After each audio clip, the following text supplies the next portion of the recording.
ان کو دے رہے ہیں اور خود مسلمان بھی بڑھ چڑھ کر اس میں حصہ لے رہے ہیں. Happy Christmas.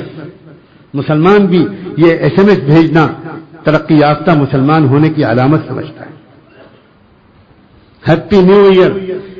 لاکھوں مسلمان نوجوان تیاری کر رہے ہوں گے. آ رہا ہے 31 دسمبر. ہم بھی خوب ٹہلیں گے, ہم بھی رات بھر گھومیں گے, ہم بھی خوب گائیں گے, ہم بھی خوب خرچ کریں گے, اس لیے کہ نیا سال مناتے ہیں. سبحان اللہ. ہمارے مسلمانوں, واہ واہ مسلمان. ہزاروں لاکھوں لڑکیاں مسلمانوں کی اس 31 دسمبر کی رات میں شاندار کپڑے پہن کر, جینس پہن کر سڑکوں پر نکلیں گی, رات رات بھر تماشا کریں گی, اس لیے کہ ان کو یہ دکھانا ہے کہ ہم اصل میں عیسیٰ علیہ السلام کے بڑے قدر کرنے والے لوگ ہیں. عیسائی کیلنڈر کا ایک نیا سال شروع ہو رہا ہے نا, عیسیٰ علیہ السلام سے نسبت رکھتا ہے یہ نیا سال. تو جب وہ نیا سال آ رہا ہے عیسیٰ علیہ السلام کی نسبت رکھنے والا, تو ہمیں تو بہت کچھ کرنا چاہیے. پھر یہ اس امت کا حال یہ بھی خراب ہوا کہ جب اس نے دیکھا کہ دنیا کے عیسائی عیسیٰ علیہ السلام کا جشن ولادت اس طرح مناتے ہیں, تو ان مسلمانوں کو یہ جوش آیا.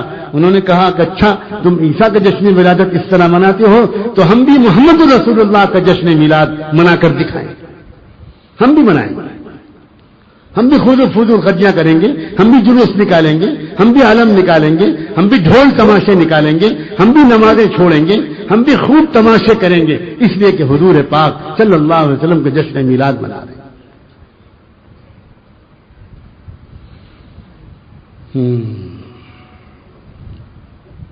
آ رہا ہے وقت قریب. عیسیٰ علیہ السلام کی دوبارہ دنیا میں آمد کا وقت بہت دور تو نہیں لگتا. اس کے بعد کیا ہوگا؟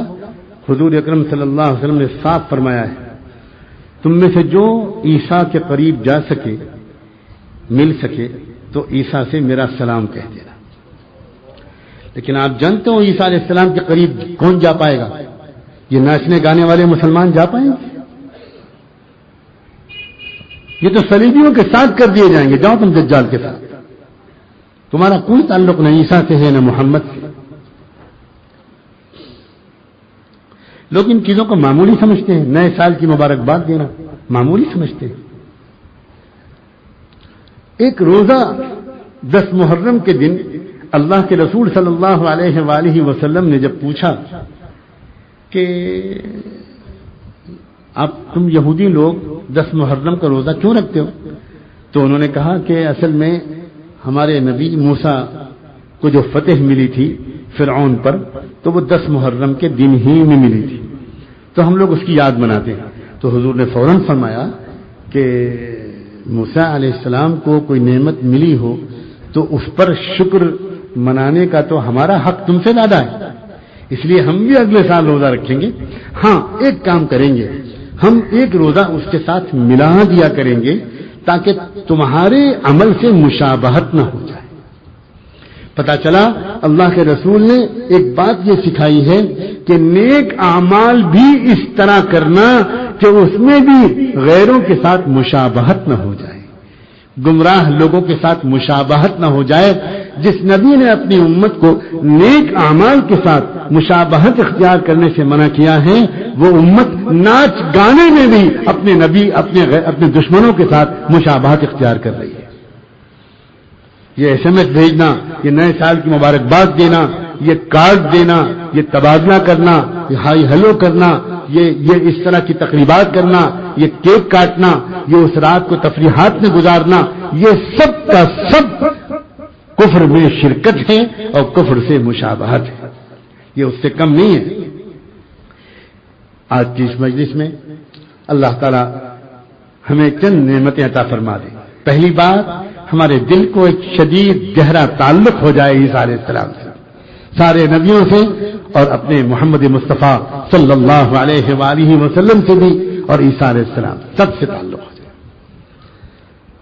حضرت مریم سے ہمارا تعلق ہو, حضرت مریم کی محبت اور عقیدت ہمارے دل میں ہو, اور ہم اپنی بچیوں کی جب تربیت دیں, اپنی بچیوں کو پالیں پڑھائیں, تو کوشش کریں کہ حضرت مریم کی ادائیں اپنی بچیوں کے اندر اتاریں, کسی طرح سمجھا بجھا کر بھی اتاریں, دعائیں مانگ کر بھی اتارے، ایسے ہی جگہ پر ان کو تعلیم حاصل کرنے کے لیے بھیجیں جہاں ان کو بے حیائی اور بے پردگی نہ سکھائی جائے بلکہ مریم والی پاک دامنی سکھائی جائے۔ ہر وہ نوجوان جس کی ابھی شادی نہ ہوئی ہو وہ اللہ پاک سے یہ دعا مانگے، اللہ مجھ کو بھی پاک دامن رکھیے اور اللہ مجھے کوئی پاک دامن شریک زندگی دے دے، اللہ مجھے کوئی پاک دامن بیوی عطا کر دے۔ جو میاں بیوی پاک دامن ہوتے ہیں الطیبات للطیبین اور پاک دامنی کے ساتھ زندگی گزارتے ہیں، اللہ ان کی اولاد کو بھی پاک دامن رکھتے ہیں، خاندان پاک دامن بنتا ہے، اس کی وجہ سے برکتیں اترتی ہیں اس گھرانے میں۔ عیسیٰ علیہ السلام کی شخصیت کا ایک پیغام محبت کا، خیر خواہی کا، خدمت کا، صبر کا، برداشت کا، ایثار کا بھی ہے۔ انہوں نے تو اپنے لیے کچھ کیا ہی نہیں، عیسیٰ علیہ السلام نے تو اپنا ایک گھر بھی نہیں بنایا، عیسیٰ علیہ السلام نے تو اپنی شادی بھی نہیں کی۔ عجیب و غریب بات ہے، چنانچہ حضور نے یہ بیان فرمایا کہ جب دوبارہ وہ دنیا میں اتریں گے تب ان کی شادی میری امت میں سے کسی کے ساتھ ہوگی۔ اللہ اکبر، خود حضور نے فرمایا، اور پھر ان کی اولاد بھی ہوگی۔ اور پھر ایک آخری بات اور سنو، حضور پاک صلی اللہ علیہ وسلم نے خود فرمایا ہے کہ عیسیٰ علیہ السلام جب دنیا میں دوبارہ آئیں گے تو اس کے بعد 40 سال رہیں گے اور 40 سال کے بعد ان کا انتقال ہوگا اور وہ میری قبر کے پاس مدینہ منورہ میں دفن ہوں گے۔ سلام ہو ام المومنین حضرت عائشہ رضی اللہ تعالی عنہا کے پر کہ حضور پاک صلی اللہ علیہ وآلہ وسلم اور صدیق اکبر ان دونوں کے بعد دو قبریں وہاں، دو قبروں کی جگہ اور تھی۔ حضور حضرت عائشہ کے شوہر تھے اور صدیق اکبر حضرت عائشہ کے باپ تھے، والد ماجد تھے۔ اب جب سیدنا عمر کا انتقال ہونے لگا، وقت قریب آیا، شہید ہو گئے تھے، وہ شہادت کا زخم لگا تھا ان کو، تو جب ان کو انتقال کا وقت قریب آیا ان کو یقین ہو گیا کہ اب میں بچوں گا نہیں، تو انہوں نے ام المومنین حضرت عائشہ سے ایک درخواست کروائی، ماں عائشہ سے میرا سلام کہنا اور ان سے کہنا کہ آپ کا گھر وہ گھر ہے جہاں سے کوئی سائل کبھی خالی ہاتھ واپس نہیں گیا۔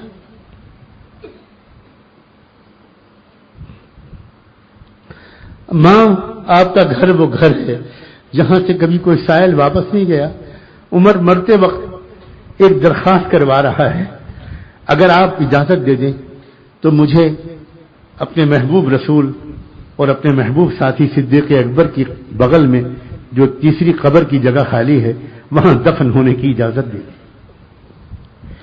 ام المومنین حضرت عائشہ نے فوراً جواب دیا، اگر عمر کے علاوہ کسی اور نے یہ بات مجھ سے کہی ہوتی تو میں شاید نہ مانتی، اس لیے کہ وہ قبر میں وہ جگہ میں نے اپنے لیے چھوڑی ہوئی، مجھے وہاں دفن ہونا ہے، اس لیے کہ دونوں میرے محرم ہیں، میرے والد ماجد میرے ابا جان ہیں اور میرے آقا میرے سرتاج رسول اللہ ہیں، عمر تو میرا نامحرم ہے، تو میں اگر وہاں پر اب عمر کو اجازت دیتی ہوں تو اس کے بعد تو دفن نہیں ہو سکتی، اس لیے لیکن عمر کا جو تعلق تھا رسول اللہ سے میں ایثار کرتی ہوں، میں دور بقی میں دفن ہونا پسند کر لوں گی، یہ قبر میں جو تیسری جگہ ہے عمر کو کہلوایا شوق سے، میں اجازت دیتی ہوں، یہ تمہارا ہی حق ہے، تم وہاں پر دفن ہو جانا۔ چوتھی قبر کی جگہ آج بھی وہاں موجود ہے، وہاں کوئی قبر نہیں بنی اور نہ بن سکتی ہے، اس لیے کہ اللہ کے رسول صلی اللہ علیہ وسلم نے اس بات کا اعلان فرمایا ہے کہ عیسیٰ ابن مریم اپنا کام مکمل کرنے کے بعد میرے بغل میں دفن ہوں گے۔ یہ ہے رشتہ عیسیٰ علیہ السلام کا اور رسول اللہ کا۔